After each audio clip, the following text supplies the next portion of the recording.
اور میں نے نگاہ کی تو کیا دیکھتا ہوں کہ 4 پہیے کروبیوں کے آس پاس ہیں۔ ایک کروبی کے پاس ایک پہیا اور دوسرے کروبی کے پاس دوسرا پہیا تھا، اور ان پہیوں کا جلوہ دیکھنے میں زبرجد کا سا تھا، اور ان کی شکل ایک ہی طرح کی تھی، جیسے پہیا پہیے کے اندر ہو۔ جب وہ چلتے تھے تو اپنی چاروں طرف پر چلتے تھے، وہ چلتے ہوئے مڑتے نہ تھے۔ جس طرف کو سر کا رخ ہوتا تھا اسی طرف اس کے پیچھے پیچھے جاتے تھے، وہ چلتے ہوئے مڑتے نہ تھے، اور ان کے تمام بدن اور پیٹھ اور ہاتھوں اور پروں اور ان پہیوں میں گردا گرد آنکھیں ہی آنکھیں تھیں، یعنی ان چاروں کے پہیوں میں۔ ان پہیوں کو میرے سنتے ہوئے چرخ کہا گیا، اور ہر ایک کے 4 چہرے تھے۔ پہلا چہرہ کروبی کا، دوسرا انسان کا، تیسرا شیر ببر کا، اور چوتھا عقاب کا۔ اور کروبی بلند ہوئے۔ یہ وہ جاندار تھا جو میں نے نہر کبار کے پاس دیکھا تھا، اور جب کروبی چلتے تھے تو پہیے بھی ان کے ساتھ ساتھ چلتے تھے، اور جب کروبیوں نے اپنے بازو پھیلائے تاکہ زمین سے اوپر بلند ہوں تو وہ پہیے ان کے پاس سے جدا نہ ہوئے۔ جب وہ ٹھہرتے تھے تو یہ بھی ٹھہرتے تھے، اور جب وہ بلند ہوتے تھے تو یہ بھی ان کے ساتھ بلند ہو جاتے تھے، کیونکہ جاندار کی روح ان میں تھی۔ اور خداوند کا جلال گھر کے آستانے پر سے روانہ ہو کر کروبیوں کے اوپر ٹھہر گیا۔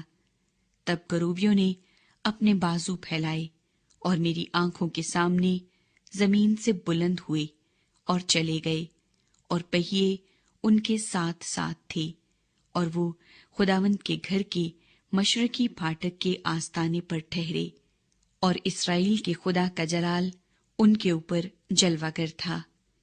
یہ وہ جاندار ہے جو میں نے اسرائیل کے خدا کے نیچے نہر کبار کے کنارے پر دیکھا تھا، اور مجھے معلوم تھا کہ یہ کروبی ہیں۔ ہر ایک کے 4 چہرے تھے اور 4 بازو، اور ان کے بازوؤں کے نیچے انسان کا سا ہاتھ تھا۔ رہی ان کے چہروں کی صورت، یہ وہی چہرے تھے جو میں نے نہر کبار کے کنارے پر دیکھے تھے، یعنی ان کی صورت اور وہ خود۔ وہ سب کے سب سیدھے آگے ہی کو چلے جاتے تھے۔ 11واں باب، یروشلیم پر سزا کا حکم۔ اور روح مجھ کو اٹھا کر خداوند کے گھر کے مشرقی پھاٹک پر، جس کا رخ مشرق کی طرف ہے، لے گئی، اور کیا دیکھتا ہوں کہ اس پھاٹک کے آستانے پر 25 شخص ہیں، اور میں نے ان کے درمیان یازنیہ بن عزور اور فلتیہ بن بنایا لوگوں کے امراء کو دیکھا۔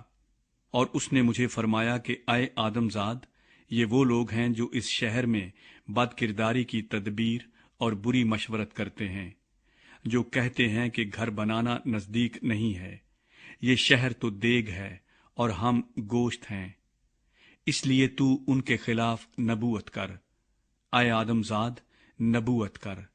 اور خداوند کی روح مجھ پر نازل ہوئی، اور اس نے مجھے کہا کہ خداوند یوں فرماتا ہے کہ اے بنی اسرائیل، تم نے یوں کہا ہے، میں تمہارے دل کے خیالات کو جانتا ہوں۔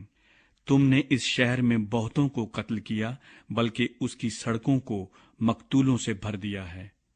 اس لیے خداوند خدا یوں فرماتا ہے کہ تمہارے مقتول جن کی لاشیں تم نے شہر میں رکھ چھوڑی ہیں، یہ وہی گوشت ہے، اور یہ شہر وہی دیگ ہے، لیکن تم اس سے باہر نکالے جاؤ گے۔ تم تلوار سے ڈرے ہو، اور خداوند خدا فرماتا ہے کہ میں تلوار تم پر لاؤں گا، اور میں تم کو اس سے باہر نکالوں گا، اور تم کو پردیسیوں کے حوالے کر دوں گا، اور تم کو سزا دوں گا۔ تم تلوار سے قتل ہوگے۔ اسرائیل کی حدود کے اندر میں تمہاری عدالت کروں گا، اور تم جانو گے کہ میں خداوند ہوں۔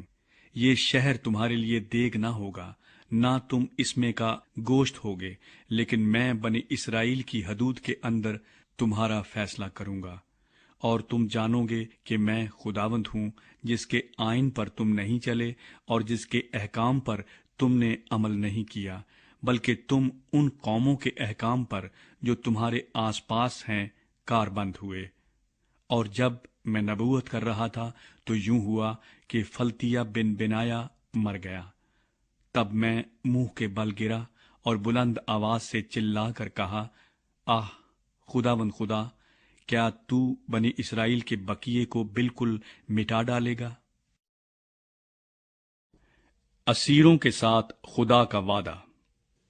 تب خداوند کا کلام مجھ پر نازل ہوا کہ اے آدم زاد، تیرے بھائیوں، ہاں تیرے بھائیوں یعنی تیرے قرابتیوں، بلکہ سب بنی اسرائیل سے، ہاں ان سب سے یروشلیم کے باشندوں نے کہا ہے، خداوند سے دور رہو، یہ ملک ہم کو میراث میں دیا گیا ہے۔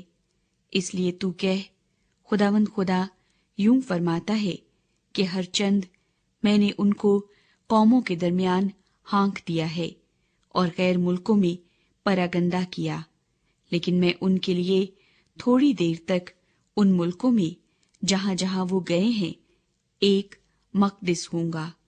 اس لیے تو کہہ، خداوند خدا یوں فرماتا ہے کہ میں تم کو امتوں میں سے جمع کر لوں گا اور ان ملکوں میں سے جن میں تم پراگندہ ہوئے تم کو فراہم کروں گا، اور اسرائیل کا ملک تم کو دوں گا، اور وہ وہاں آئیں گے اور اس کی تمام نفرتی اور مکروہ چیزیں اس سے دور کر دیں گے، اور میں ان کو نیا دل دوں گا اور نئی روح تمہارے باطن میں ڈالوں گا، اور سنگین دل ان کے جسم سے خارج کر دوں گا، اور ان کو گوشتین دل عنایت کروں گا، تاکہ وہ میرے آئین پر چلیں اور میرے احکام پر عمل کریں اور ان پر کاربند ہوں، اور وہ میرے لوگ ہوں گے اور میں ان کا خدا ہوں گا۔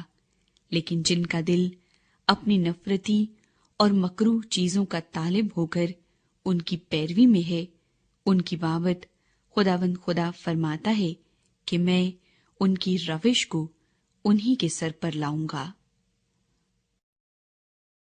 خدا کا جلال یروشلیم کو چھوڑ جاتا ہے۔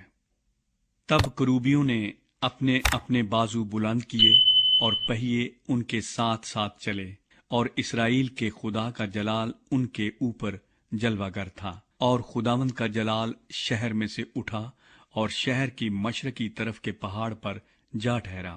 تب روح نے مجھے اٹھایا، اور خدا کی روح نے رویا میں مجھے پھر کسدیوں کے ملک میں اسیروں کے پاس پہنچا دیا، اور وہ رویا جو میں نے دیکھی مجھ سے غائب ہو گئی، اور میں نے اسیروں سے خداوند کی وہ سب باتیں بیان کی جو اس نے مجھ پر ظاہر کی تھیں۔